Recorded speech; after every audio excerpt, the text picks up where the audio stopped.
Hi, I'm Ranjit Chaudhary. I'm a best-selling author of spiritual books, and I'm going to give you just 3 life lessons today. It took me more than 35 years to learn these lessons, a lifetime really. And if you apply these lessons in your life, they will transform your life completely. I'm going to save you wasting many years of your life in learning these lessons. So let's get started. Lesson number 1 is live consciously and take control of your mind. You see, we have two choices here. We can either live in our mind or we can live in awareness and live in the present moment. Now, our happiness hangs in the balance.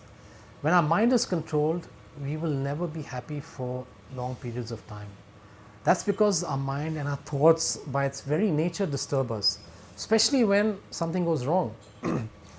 It's our memory and our imagination that take us to the past and the future, and they take us away from the present moment, which is where we will find our peace and our joy. Now, say something goes wrong in your life, someone's been rude to you. Your mind may replay that incident several times, and that causes you pain. Or you suffer some financial loss, or you lost your job. Now, your imagination runs wild, and you start thinking of various bleak scenarios where you may run out of money. And these things happen because the emotion that basically underlines the mind is fear. When the mind is very active, at times you will feel fearful, especially when things go wrong. So, how do you solve a problem when things go wrong in your life? Well, you should keep your mind calm and peaceful. When your mind is calm and still, you'll find that an idea or thought will suddenly come up that will help you deal with your life and move you forward in your life situation. It's an agitated mind doesn't help us. It's a calm and peaceful mind that helps us. Now, you would have heard that phrase, peace of mind. Now, what that actually means is, a better way of saying it is peace of no mind. It's when we don't have a mind, when our mind is still, that we feel the peace that is inherent in us. That's why when you live in the present moment, you're always feeling peaceful. It's only when you start thinking of the past or the future that you may get agitated. Now, peace is an inherent quality within us. There's a Sanskrit word called ananda, and that means bliss. Now, there are 3 ways to describe our soul, 3 qualities that our soul has: peace, bliss, and consciousness or awareness. Now, these 3 qualities come out more and more when you still the mind. When you still the mind, you feel the peace and the bliss and the consciousness that is inherent in yourself. Now, the question is, how do you live consciously and how do you control the mind? Well, you have to make an effort in this. The key is to live in the present moment. Every time you find your mind taking you to the past or the future, stop your mind going there and bring it back to the present moment. Now, there are many meditation techniques you could learn, there are many mantras you could chant, there's service you could do that will help you gain some control over your mind. And there's a wonderful sutra from the Shiva Sutras that gives a beautiful way. It says, attentiveness is the seed. If you give attention to the present moment, that attentiveness will blossom into full consciousness. But the main thing is you need to make that effort. Now, the greater your desire, the faster you will be able to achieve some control over your mind and live a conscious life. Now, let's go to lesson number 2. Lesson number 2 is the energy that you give out is the energy that you receive. And this is true of your relationships, and it's also true of life in general. Now, the mistake we make with most of our relationships is that we expect other people to make us happy. Now, that's not going to happen. In any relationship, whether it's with your spouse or your other family members or your friends or your co-workers, whatever energy you put into that relationship is what you're going to get back. If you put in love, you put in happiness into that relationship, you will receive that back from the other person. Now, the reason this happens is because our universe is built on the principle of Advaita or non-dualism. Non-dualism means that there's not two, there's only one. Now, we may look separate from each other, our physical bodies are separate, but at the level of the spirit, at the level of the soul, we are all connected, we are all one.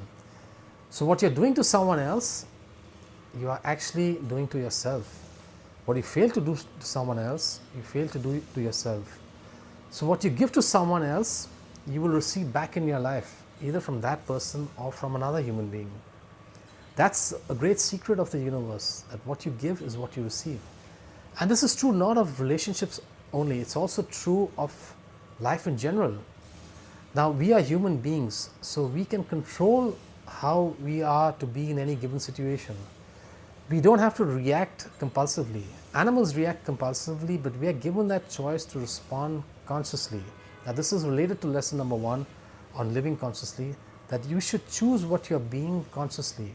It's not just your thoughts that you choose consciously, but it's also what you choose to be, you should be consciously. And you will find that you can be peaceful even when the world around you is not peaceful, even when people around you are not peaceful. You can still choose to be peaceful. And the wonderful thing is, you will impact the world with the way you're being. Mahatma Gandhi put it beautifully. He said, be the change you wish to see in the world. If you want the world to be peaceful, you be peaceful. Now, the interesting thing here, the wonderful secret here is that what you're being is what will be created in your life. If you're being happy, conditions will be created in your life that will cause you to experience happiness. Our best-selling author Neil Donald Walsh probably put it best. He said, happiness is not created as a result of certain conditions. Certain conditions are created as a result of happiness. What we are within ourselves is what will be created outside of ourselves. Lesson number 3. Listen to your intuition. Your intuition is God talking to you. Never ignore your intuition. Many years ago, I got an intuition to translate some ancient text from Sanskrit to English. I didn't know Sanskrit at the time, and people told me it's a waste of time being an author, you don't make much money. But I wasn't interested in doing it for the money. It was an inner calling that I couldn't ignore, and I decided to go ahead and translate those texts. And it's one of the best decisions I ever made. And the minute I made that decision, I suddenly found coincidences happening in my life, certain doors opening for me. That was just basically divine grace unfolding. And there were some beautiful passages that came through me in my books. And that wasn't because I was special in any way. I'm certainly not. But it's because I allowed my divine self or God to work through me. You can do the same in your life. You can create some beautiful and wonderful things if you listen to your intuition and you allow God to work through you. And you know, the strange thing is, if you allow this, you won't feel like taking credit for what you've done, because you know you've done very little. You know you've just been an instrument and you've allowed your divine self to function through you. Now, these are 3 life lessons. Live consciously and take control of your mind. Lesson number 2, the energy you send out is the energy you will receive. And 3, follow your intuition. I wish I knew these lessons 35 years ago when I was just starting off as a young man. It would have changed my life experience completely. But try these and watch them transform your life. And let me know in the comment section below how it goes for you. Now, in my next video, I'm going to talk about artificial intelligence. It's a hot topic right now, I know. Can AI surpass human intelligence?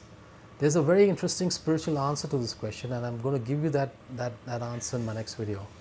Till my next video, goodbye and thank you.